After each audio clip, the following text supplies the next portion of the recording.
Good morning students. बेटा आज का हमारा लेसन नंबर 7 हम शुरू कर रहे हैं, जो कि है जन आंदोलन।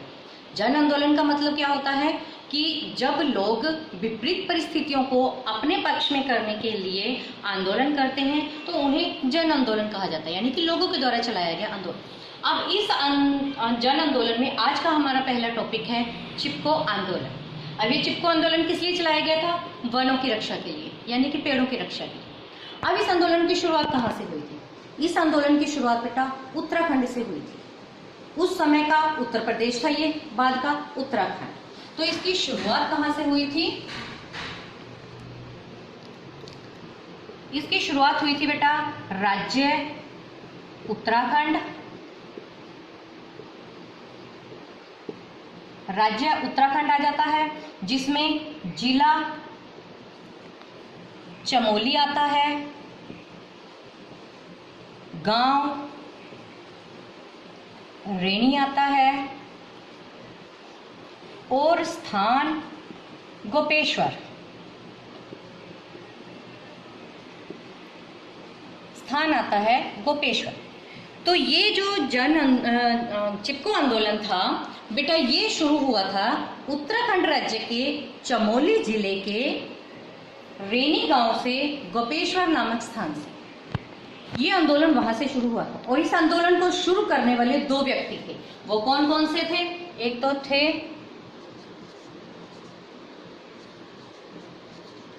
चंडी प्रसाद भट्ट और दूसरी थी गौरा देवी। ये दो व्यक्ति थे जिन्होंने इस चिपको आंदोलन की शुरुआत की थी। गौरा देवी ने रेनी नामक स्थान से इस आंदोलन की शुरुआत की थी। अब बेटा क्या था, ये आंदोलन शुरू कब हुआ था? ये आंदोलन शुरू हुआ था हमारा 26 मार्च सन 1973, 47 साल पहले। 47 साल पहले 26 मार्च 1973 को ये आंदोलन शुरू हुआ था। क्या हुआ था कि जो बड़े बड़े व्यापारी थे, बड़े बड़े उद्योगपति थे, वो वनों को काटने के ऊपर बहुत जोर लगा रहे थे। उनका मकसद ये था कि ज़्यादा से ज़्यादा अंधाधुंध वनों की कटाई कर ली जाए और फिर उसके बाद अपना लाभ कमाने के लिए वो वनों को नुकसान पहुंचा रहे थे। लेकिन जो गांव के लोग थे वो वनों के ऊपर, उनकी रोजी रोटी निर्भर थी, उनका जीवन निर्वाह वनों के ऊपर निर्भर था। तो जब व्यापारियों ने पेड़ काटने की सोची तो गौरा देवी और चंडी प्रसाद भट्ट चिपको आंदोलन की शुरुआत करने वाले पहले व्यक्ति बने। उन्होंने क्या किया? अभी चिपको आंदोलन था क्या? जब भी व्यापारी, उद्योगपति या वन विभाग वाले गांव में पेड़ काटने के लिए आते थे तो गांव की सभी महिलाएं और पुरुष पेड़ों से चिपक जाते थे, पेड़ों को आलिंगन कर लेते थे। वो कहते थे कि अगर पेड़ काटना है तो पहले हमें काटना पड़ेगा, फिर आप पेड़ काट सकते हो, ठीक है। और कई बार ऐसा होता था कि वो हटाई से हटते भी नहीं थे और जो वन विभाग वाले थे या व्यापारी वगैरह थे, ठेकेदार थे, उन्हें वापस जाना पड़ता था। तो ये जो आंदोलन था ये बहुत बड़ा रूप ले रहा था। तो चिपको का मतलब क्या है? पेड़ों से चिपकना। वो लोग पेड़ों से चिपक कर पेड़ों की रक्षा करते थे। अब गौरा देवी के नेतृत्व में रेनी गांव में गौरा देवी ने रेनी गांव की महिलाओं का नेतृत्व किया। क्या हुआ था एक बार कि ठेकेदारों ने रेनी गांव से 2400 पेड़ काटने का लक्ष्य तय किया।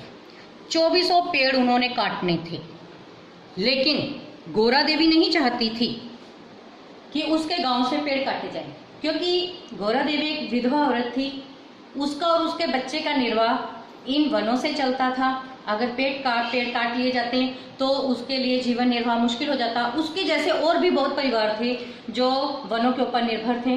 तो इसलिए गौरा देवी ने आंदोलन चलाया रेनी गांव की महिलाओं के साथ मिलकर, और व्यापारियों ने जो लक्ष्य रखा था 2400 पेड़ काटने का, उसे असफल कर दिया गया। लेकिन इस असफल करने के पीछे 27 महिलाओं ने अपने प्राणों की बलि दी थी। 27 महिलाओं ने प्राणों की आहुति दी थी। प्राणों की आहुति दी थी। तो ये जो 27 महिलाओं ने अपने प्राणों की आहुति दी, इसका फायदा क्या पहुंचा? इसका फायदा ये पहुंचा कि ठेकेदारों को अपना ये मिशन रोकना पड़ा।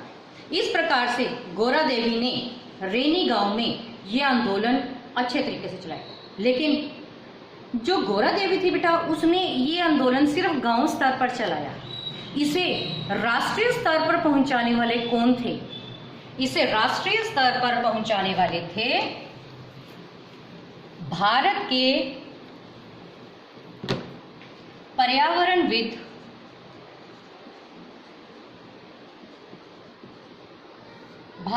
पर्यावरणविद सुंदरलाल बहुगुणा। सुंदरलाल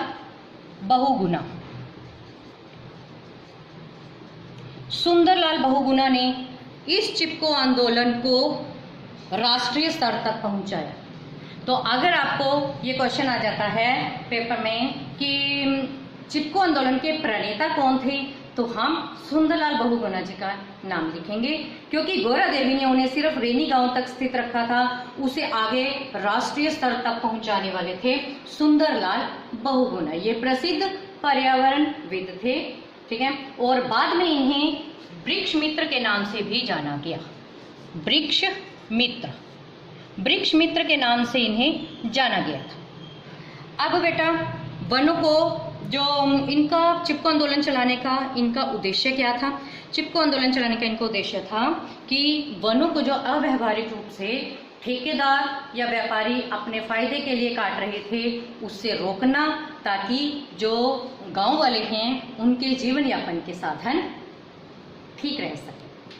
ये एक अहिंसावादी आंदोलन था। इसमें हिंसा का प्रयोग गांव वालों ने किसी ने भी नहीं किया था। वो सिर्फ निहत्थे पेड़ों से चिपक जाते थे ताकि पेड़ों की रक्षा की जा सके। अब इस जो आंदोलन था, इस आंदोलन का राष्ट्रीय स्तर पर बहुत प्रभाव पड़ा। उस समय देश की प्रधानमंत्री श्रीमती इंदिरा गांधी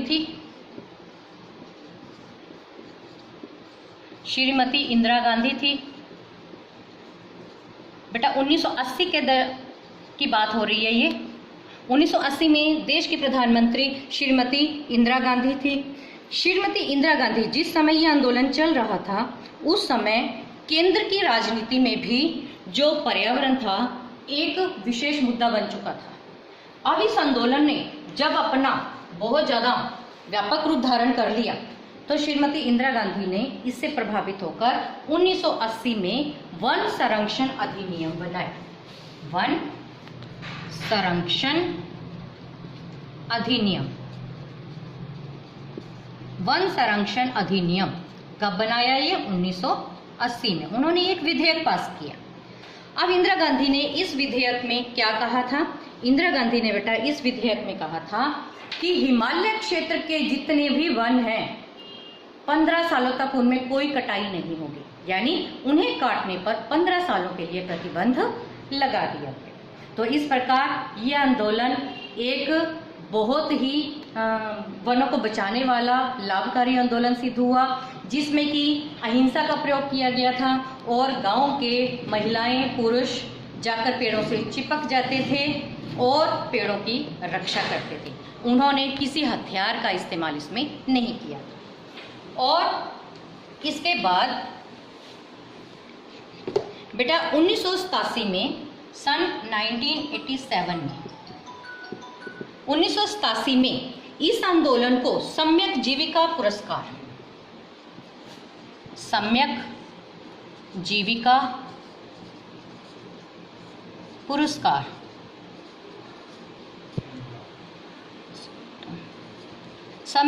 पुरस्कार से सम्मानित किया गया, जिसे राइट लिवलीहुड अवार्ड भी कहा जाता है। राइट लिवलीहुड अवार्ड भी कहा जाता है। इस आंदोलन को 1987 में इस अवार्ड से इस आंदोलन को सम्मानित किया गया। तो इस प्रकार बेटा ये था हमारा चिपको आंदोलन, जिसमें कि गांव के महिलाओं और पुरुषों ने सिर्फ और सिर्फ पेड़ों से चिपक कर अपने प्राणों की बलि देने के लिए तैयार होकर इस आंदोलन को सफल बनाया। होप आपको ये टॉपिक समझ आ गया होगा। नेक्स्ट टॉपिक के साथ आपको अगली वीडियो में मिलते हैं।